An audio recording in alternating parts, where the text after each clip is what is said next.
আপনার কাছে টাকা নেই? তাহলে একটা কাজ করুন। 500 টাকার একটা নোটকে মাঝ বরাবর কাটবেন, তারপর টাকাটাকে দুই ভাগে দুটো পুকুরে ভাসিয়ে দিন, দেখবেন জলের মতো আপনার কাছে টাকা আসছে। সে হুম। কি, আপনার গার্লফ্রেন্ড নেই? আপনার গার্লফ্রেন্ড আপনাকে ছেড়ে চলে গেছে? তাহলে একটা কাজ করবেন, রোজ সকালে বা হাতে 3 বার ফু ফু ফু দেবেন, তারপর বলবেন ওম গার্লফ্রেন্ড রাই নমঃ। দেখবেন আপনার গার্লফ্রেন্ড কিন্তু আপনার বাড়িতেই চলে আসবে।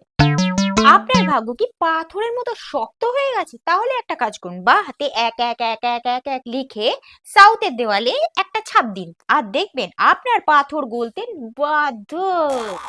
আপনি কাউকে বশ করতে চান? তাহলে একটা কাজ করুন, আপনার কপালে এবং আপনার হাতে তার নাম লিখে আপনি 10 কিমি রাস্তায় ঘুরে আসুন, দেখবেন আপনার সেই লোক কিন্তু বসে আসতে বাধ্য।